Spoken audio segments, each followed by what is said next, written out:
Oui. D'accord? Lorsqu'on corps est semé dans la terre, il faut l'arroser.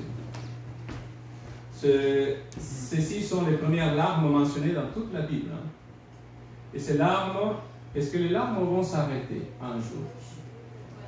Oui.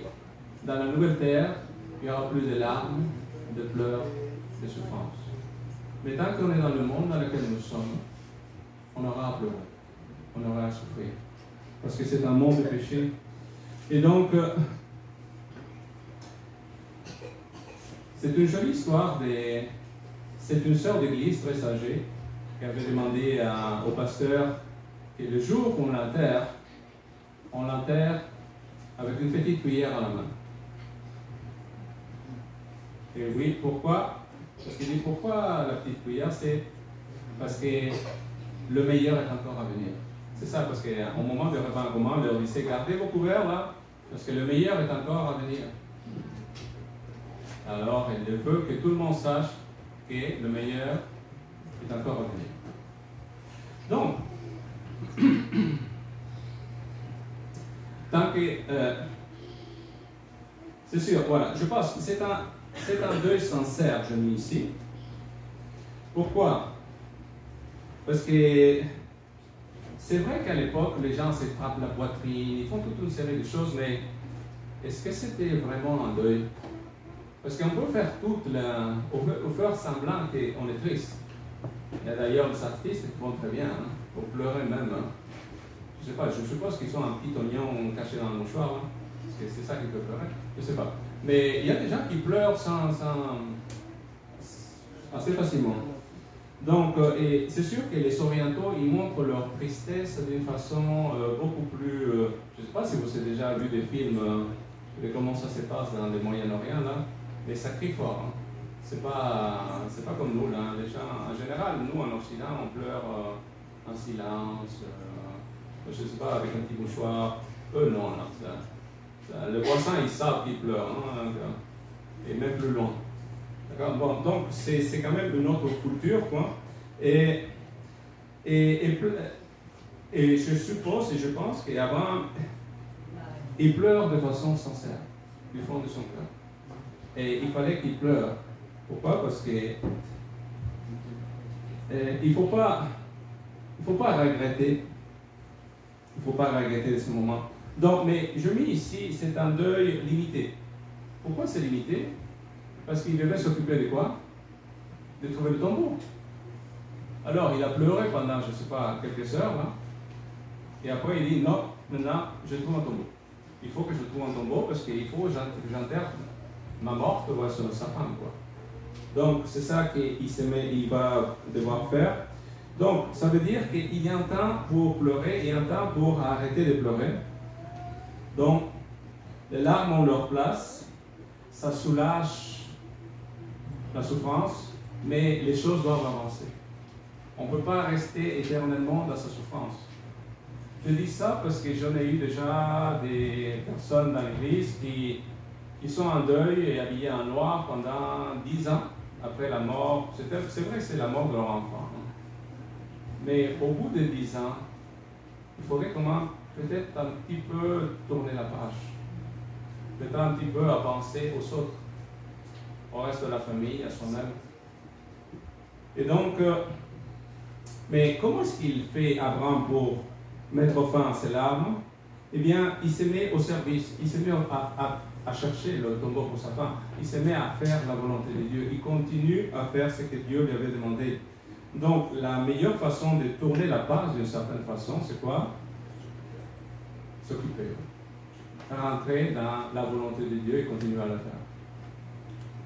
Parce que tant qu'on se ressasse, tant qu'on se rappelle, et justement, la famille que je fais mention là, en tout cas que je me rappelle, avait laissé la chambre du décédé dans le même état que quand la personne était là sur place.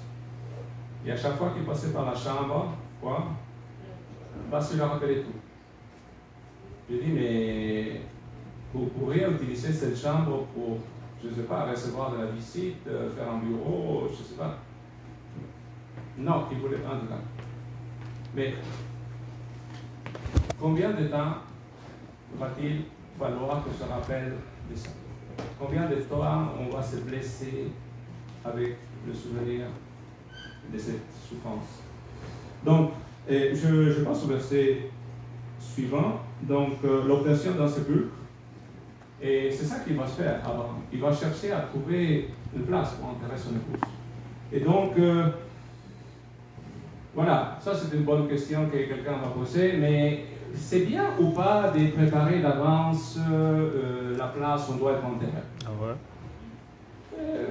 Le texte ne discute pas ça, je pense. Ce texte n'est pas en train de dire « Ah, c'est bien d'acheter d'avance ». Oui, c'est sûr que c'est moins de soucis, moins de problèmes. Hein.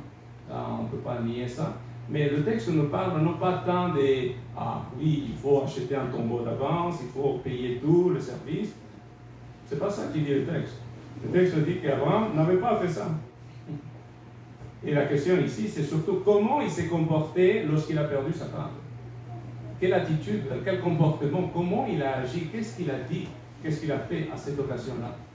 Parce qu'il y a des gens qui, quand ils perdent quelqu'un, quand ils sont dans les problèmes, leur christianisme part par la fenêtre, hein, d'accord? Et ils sont plus chrétiens dans ces circonstances parce que leur comportement, c'est des fois pire que celles qui ne sont pas croyants. D'accord? Donc pourquoi? Parce que, bon, il revient à ceux qui sont eux-mêmes au fond d'eux-mêmes. Donc ici, Abraham, il cherche une place pour son épouse, je disais, et donc on part à partir du verset 4. Et voilà. Premièrement, c'est la confession. Quelle confession dit Abraham? Je cite ici. Il dit « Je suis étranger, un résident... » bon, je sais pas, Lucéron ne dit pas tout à fait, mais il y a deux mots en hébreu. Guerre et toshap. Guerre, ça veut dire étranger. L'autre mot veut dire résident temporaire. Quelqu'un qui n'est pas sage. Il n'a pas son passeport. Il y en a beaucoup d'étrangers qui arrivent ici. Hein, d'accord? Donc, moi-même, je suis un étranger, donc, sauf que j'ai depuis 25 ans ici déjà. Mais donc, il s'est dit, je suis un étranger. Est-ce que c'est vrai qu'Abraham était un étranger? Oui. Dans le pays de Canaan, c'est un étranger. Donc, mais quelle est la différence? Eh bien, à l'époque, les gens qui étaient étrangers n'avaient pas le droit d'acheter des terres, des propriétés, parce que tu étais étranger. Donc, il veut quand même une place pour sa famille, pour enterrer sa femme. Et donc, mais l'avantage avec lui, c'est qu'il a toujours resté en bon terme avec tous ses voisins. Il ne pratique pas la même religion, il ne croit pas au même Dieu, il ne vit pas, il ne mange pas les mêmes choses que les autres, etc., etc. Mais il est en bon terme. Il se comporte comme un vrai chrétien au milieu de tous ces païens, parce que tout ce monde-là, c'est les Cananéens. Ils font même des sacrifices d'enfants et toutes ces choses-là. Donc, ce n'est pas la même culture, mais, détail, il est dans une bonne relation avec eux. Est-il possible à un chrétien d'être en bonne relation avec ses voisins? Certainement, j'espère. D'accord? C'est sûr qu'on peut se faire des problèmes très facilement. Hein? Mais ici, comment s'appelle Abraham, il dit, je suis un étranger. Mais ma question est, et ça je m'adresse à vous, nous tous, est-ce que nous sommes des étrangers? Oui, selon la parole de Dieu, je lis ici dans l'Épître aux Hébreux, chapitre 11, versets 13 et 14, en parlant des héros de la foi, qui dit, c'est dans la foi qu'ils sont tous morts sans avoir obtenu la chose promise, mais ils le sont vus et salués de loin, reconnaissant qu'ils étaient étrangers et voyageurs sur la terre. Ceux qui parlaient ainsi montrent qu'ils cherchaient une patrie. Et un peu plus bas, verset 16, Hébreux 11, 16, ils désiraient une meilleure, c'est-à-dire une céleste. Une chose qu'il faut se rappeler constamment, c'est que nous sommes quoi? Nous sommes tous étrangers. Du moment où nous avons accepté le Christ, ce monde n'est pas quoi? Notre demeure, n'est pas notre pays. Nous sommes tous de passage. On ne restera pas pour toujours ici. On reviendra plus tard au bout de 1000 ans, là, c'est sûr, mais ce ne sera pas le même monde qu'on connaît aujourd'hui. Donc, nous sommes des étrangers, nous sommes des gens de passage. Et puisque nous le sommes, nous devons quoi? Nous attacher aux choses d'en haut plutôt que aux choses d'en bas. Donc, les principes que nous suivons, ce sont ceux de Dieu plutôt que les principes du monde dans lequel on vit. Nous nous intéressons aux choses spirituelles plutôt qu'aux choses physiques. Nous nous intéressons au ciel plutôt qu'aux choses de la terre. Il ne faut pas l'oublier. Nous sommes des passages. Nous sommes de façon temporaire. J'espère. À chaque fois qu'on s'attache trop à ce monde, qu'est-ce qui arrive? On met notre sort sur cette terre. Mais s'il y avait une certitude sur cette terre, c'est quoi? Que tout va être détruit. Tout va passer au feu. Tout. Alors, si ça va passer au feu, il ne faut pas trop s'attacher. Des fois, quand j'ai une machine qui tombe en panne, là, je m'en veux, là, etc. Mais c'est passager. C'est du matériel. L'important, c'est quoi? C'est nous. C'est notre salut. C'est ça qui est important. Donc, ici, je disais la préoccupation. Je reviens sur le verset 24, il dit « Donnez-moi la possession d'un sépulcre chez vous pour enterrer mon mort et l'ôter de devant moi. » Quel est le souci d'Abraham? C'est d'enterrer sa femme. D'accord, donc c'est vrai qu'à l'époque, surtout avec une chaleur comme d'aujourd'hui, et pire, parce que là-bas c'est plus chaud qu'ici. Hein. D'accord. Ici, c'est pas chaud comparativement. Mais donc, avec une chaleur comme ça, encore une personne décédée, qu'est-ce qui arrive?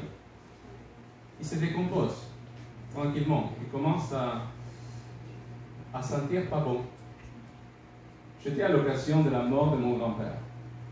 Moi, j'avais quoi? 11 ans peut-être. Et à l'époque, le médecin est venu. Il a pris du coton, il l'a mis dans les narines, il l'a mis dans les oreilles, il a mis une grosse boule de coton à l'intérieur de la bouche. Pourquoi? Pourquoi est-ce qu'il a mis ça? Pourquoi est-ce qu'il a fait ça? Semble-t-il, ça commence à sentir mauvais. Tranquillement, à fur et à mesure que la personne... C'est un cadavre, quoi. Est-ce que vous avez déjà senti un chat mort qui est sur le champ, là? Un cadavre qui est laissé dans les champs. Des fois, dans l'autoroute, ça sent très, très mauvais, la viande pourrie. Ben, c'est ça. Nous-mêmes, on peut sentir comme ça si on est dans les champs. C'est ça la réalité, c'est ça la mort. Et donc, c'est ça la décomposition, pardon. Donc ici, je mis le chagrin.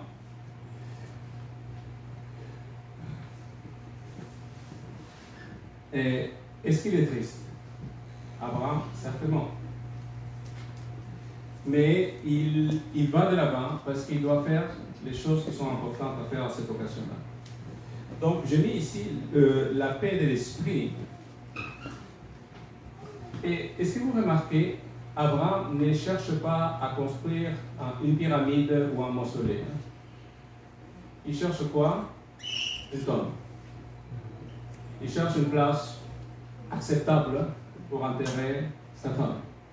Il n'est pas en train de chercher à s'en souvenir pour toujours de la chose. Il veut l'enterrer correctement, mais pas à un prix excessif. Je dis ça simplement parce que lorsque j'étais à pasteur ailleurs, il y a une famille, c'est leur garçon aîné qui est décédé. Et la dame était toute seule. Il n'avait pas, je ne sais pas si son mari est décédé, etc. Mais il n'avait vraiment pas beaucoup d'argent. Et je me souviens qu'à l'époque, elle s'est endettée pour 25 000 $ pour enterrer son fils. Elle s'est endettée pour ça. On le disait, mais vous n'avez pas l'argent. Mais non, il dit, chez nous, c'est comme ça. On doit le faire. C'est comme ça qu'on doit le faire. C'est-à-dire, elle s'est mise dans une dette que je ne sais pas jusqu'à quand il doit la payer plus tard.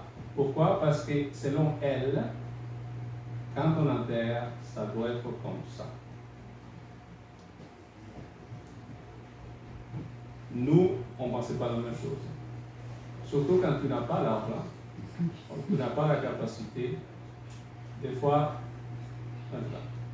donc, mais c'est ça que parfois certains y font. Hein. Donc, pardon, ici je mets les compliments. Et les fils de Heth répondirent à Abraham en lui disant, écoute-nous, mon Seigneur, tu es un prince de Dieu au milieu de nous. Enterre ton mort dans celui de nos sépulcres, qui tu choisiras. Aucun d'entre nous te refusera son sépulcre pour enterrer ton mort. Je commence par le titre.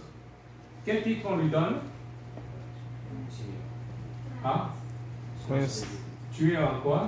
Prince. Un prince de Dieu. C'est ça qu'il dit là. Donc, comment est-ce qu'ils savent que c'est un prince de Dieu, cet homme? Comment? De la façon qu'il a vécu parmi eux. Exact. De la façon comme il s'est comporté. De la façon comme il a vécu. C'est vrai qu'Abraham n'a pas été un ange tout le long de sa vie. Il a fait un certain nombre de bêtises, on a déjà étudié tout ça. Mais dans les dernières années, dans lesquelles il a vécu là, il a montré par son comportement, par sa façon de faire, par sa façon de parler, par sa vie spirituelle, qu'il était vraiment un prince de Dieu. Et les gens le reconnaissent. Il faut se rappeler qu'il avait des relations avec Pharaon, avec Melchisedec, avec Abimelech, que c'était des autorités là-bas dans cette région-là. Donc, c'est pas monsieur tout le monde avant. D'accord, quand même. Il était assez haut et assez haut placé. C'est vrai qu'il était riche, mais il n'était pas seulement riche. Il était bon, il était juste. Donc, c'est ça. Il a donné ce qu'on appelle un bon témoignage. Et en tant qu'enfant de Dieu, c'est là qui est très important. Quel témoignage ont les autres, ceux qui ne sont pas chrétiens et adventistes? Comment nous connaissent-ils? Quel titre nous donne-t-il? Ensuite, l'offre. Je mets ici l'offre. Qu'est-ce qu'il dit? Choisis n'importe quelle tombe, on te la donne. C'est ça qu'on nous propose. Est-ce que c'est une bonne offre? Ouais. Ah, c'est gentil quand même. Est-ce que vous pensez que c'était ça? Vraiment? C'est un piège. C'est un piège. Parce que vous savez, quand on vous donne, comme on dit souvent, il n'y a rien de gratuit dans la vie. Hein. Il y a toujours quelqu'un qui paye pour ça. Quand vous dites gratuit, il y a une corde attachée à ça. Alors, Abraham ne veut pas avoir de corde. Parce qu'elle est gratuite. Donc, c'est ça. Il lui offre, mais c'est quand même gentil de lui dire, tu peux choisir la place que tu veux. C'est quand même gentil. Donc, mais je continue, donc verset 7. Abraham se leva et se prosterna devant le peuple, c'est la courtoisie, je mets ici. Et devant le peuple du pays, devant les fils de Heth, il leur parla ainsi: si vous permettez que j'enterre mon mort et que j'ôte de devant moi de messieurs, écoutez-moi et priez pour moi, Ephron, fils de Tsoar, de me céder la caverne de Macpéla qui lui appartient, à l'extrême de son champ, de me la céder contre sa valeur en argent, afin qu'il me serve de procession sépulcrale au milieu de vous. La question est, pourquoi est-ce qu'Abraham n'a pas directement parlé avec Ephron? Quelqu'un sait? C'est pas une décision de grande comme ça. C'est ça, le problème c'est qu'il s'attaque à des étrangers. Et il est en train d'utiliser tout le monde pour convaincre Ephron. D'accord? Il veut que tout le peuple, parce qu'ici ils sont à la porte de la ville, hein, et c'est-à-dire à l'endroit où on fait les jugements. Il faut que toute la population soit au courant et les anciens de la ville soient d'accord. Parce que lui étant un étranger qui est en train de s'introduire dans le monde là-dedans, il faut quand même que ce n'est pas juste Ephron fasse son affaire tout seul de son côté. Parce qu'après, tout le reste de la population peut critiquer les choses. Donc, c'est très sage la façon comme il s'y prend. D'accord? Et donc,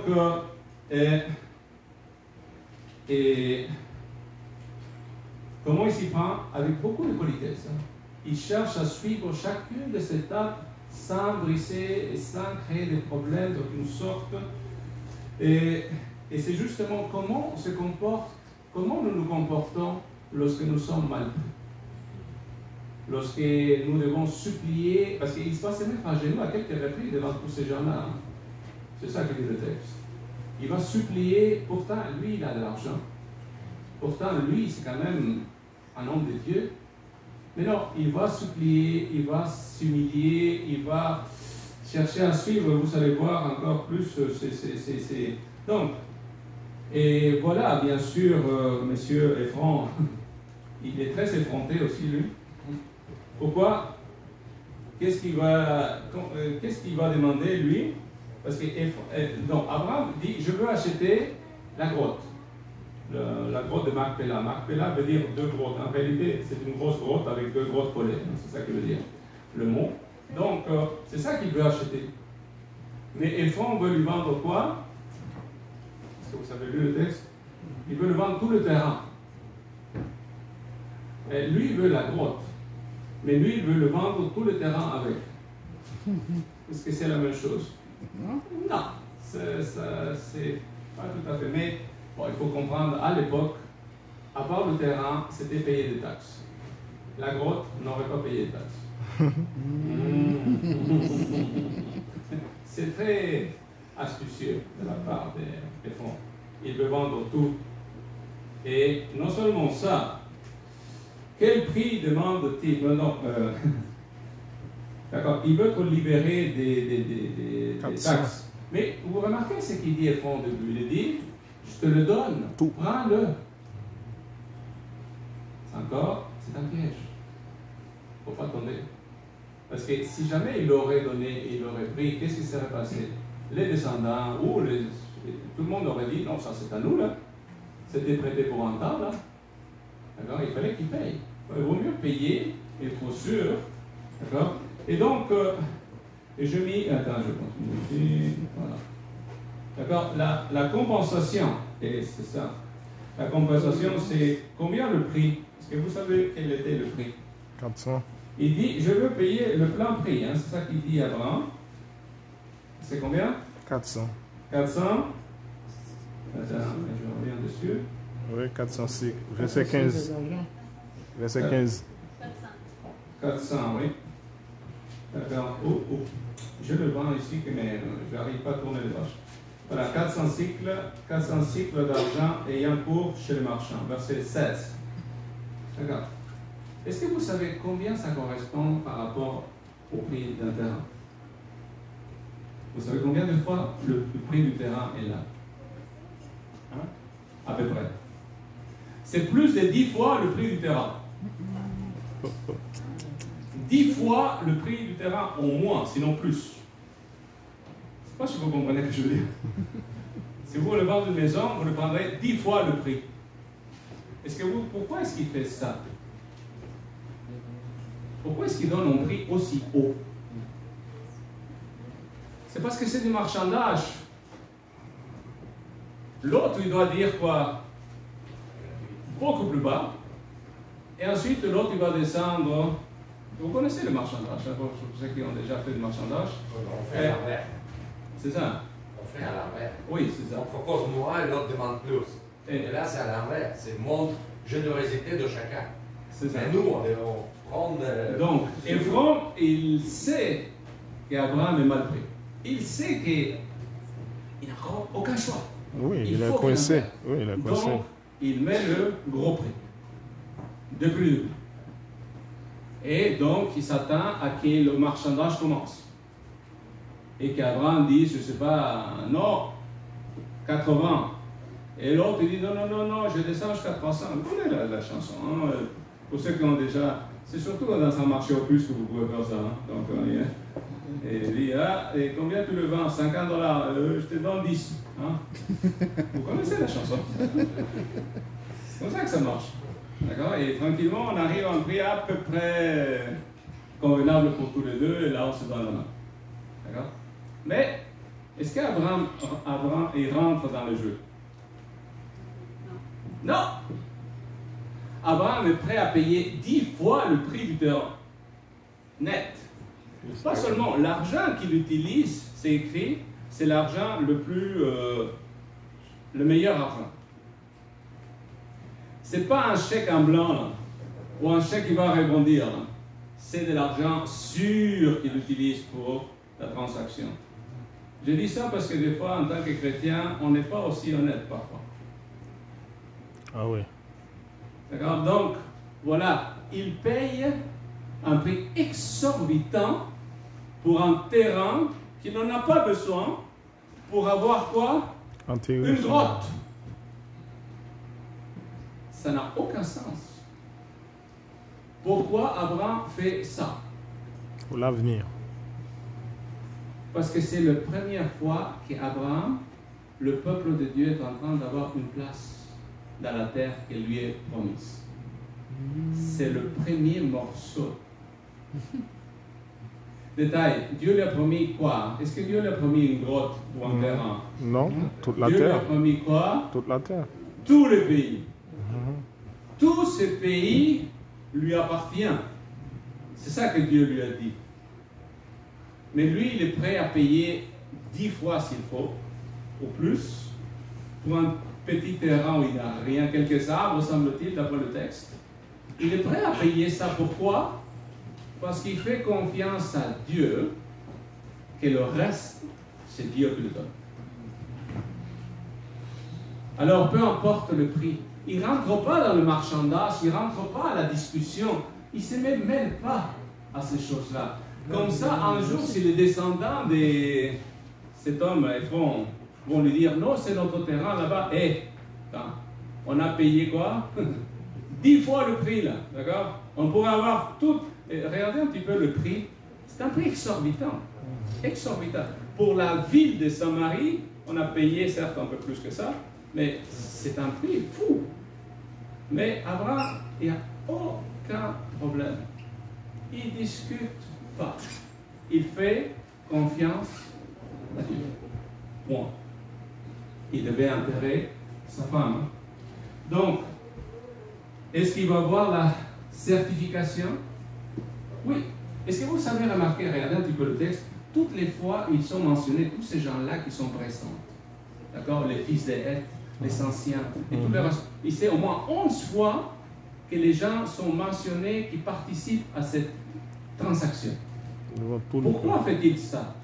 Parce qu'il veut faire toutes les choses dans un règle. Pourquoi je dis ça? Parce que des fois, en tant qu'adventiste, en tant que chrétien, on fait les choses pas de la bonne façon. On veut couper par ici, on veut épargner par là-bas, on veut sauver par ici et là-bas. Pour ceux qui connaissent bien, qui sont adventistes de longue date, on a acheté Val d'Espoir, vous vous rappelez? On a acheté La Chute, vous vous rappelez? Et à chaque fois, on a eu des surprises, vous vous rappelez? Pourquoi? Parce qu'on ne consulte pas beaucoup d'avance. Parce qu'on veut faire vite, vite, vite par la foi. Ce n'est pas la foi, c'est la présomption. Quand on fait quelque chose, il faut le faire en règle, il faut le faire bien. Pourquoi? Parce qu'après, on paye les pots cassés. Quand on découvre tout ce qu'on aurait dû savoir d'avance, il vaut mieux prendre son temps, vérifier bien les choses. Et Abraham, il le fait. Il suit toutes les règles, il fait les bonnes choses de la bonne manière.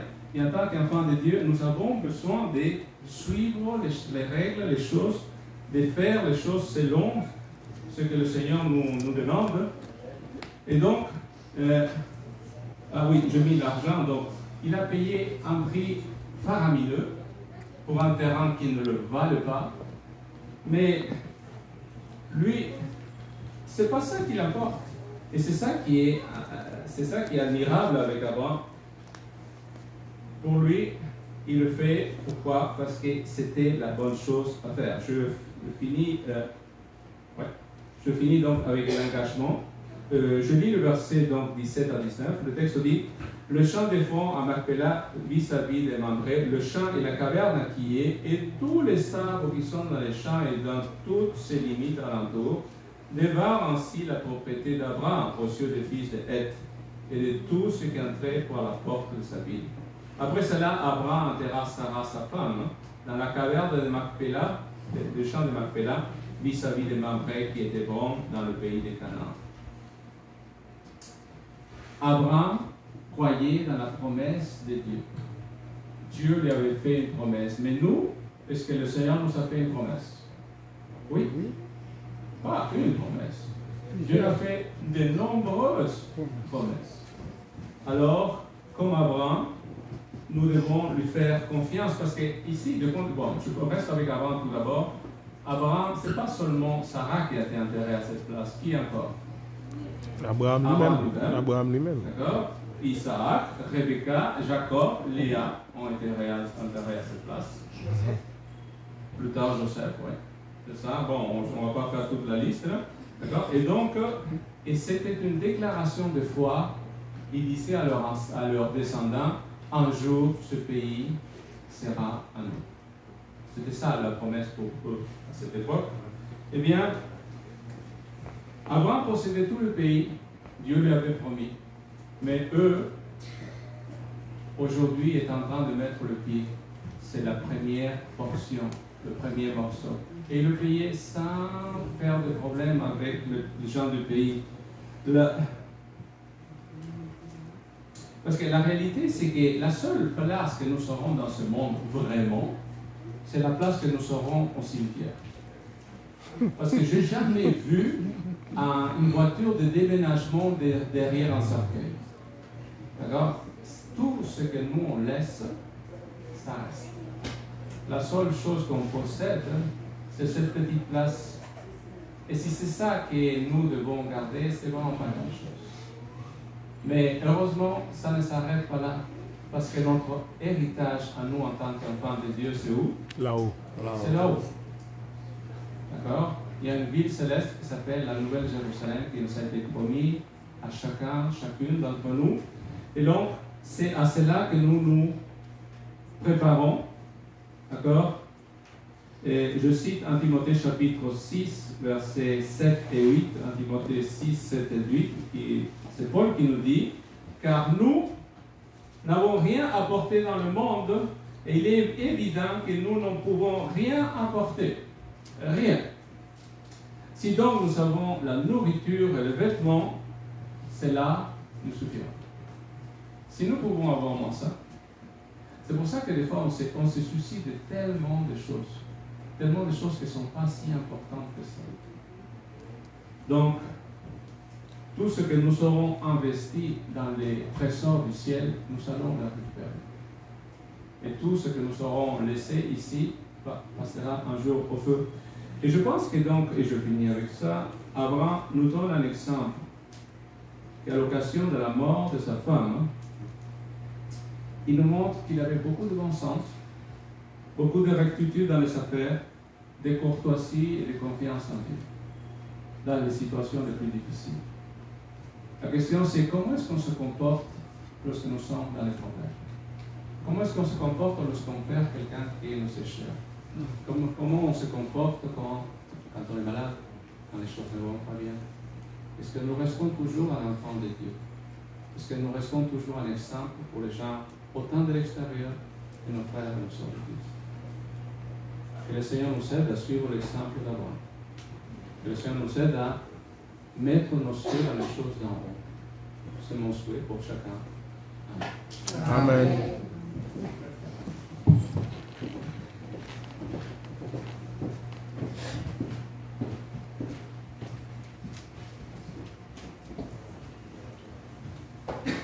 Nous disons merci au pasteur pour la prédication de ce matin et pour mettre un terme au culte, je vous invite à vous lever. Nous allons chanter le numéro 292 de nos éléments.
ce qui serait trop lourd, toujours quand tu demandes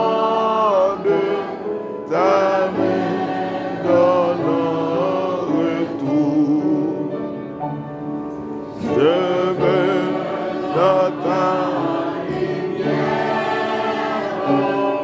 marcher le cœur joyeux, montant de la poussière vers toi dans l'air au ciel.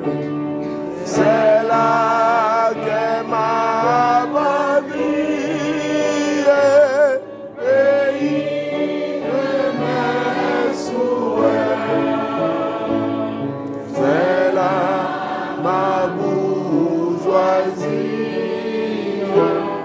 Jésus dans ton palais. Notre Seigneur, notre Dieu, tu nous donnes, Seigneur, l'exemple d'Abraham, et dans ces moments difficiles, Seigneur, a été un témoignage pour les gens qui l'entouraient. Seigneur, nous aussi, nous sommes dans un monde de péché, entourés de bien de personnes qui nous voient, et puis, Seigneur, recevoir un témoignage positif.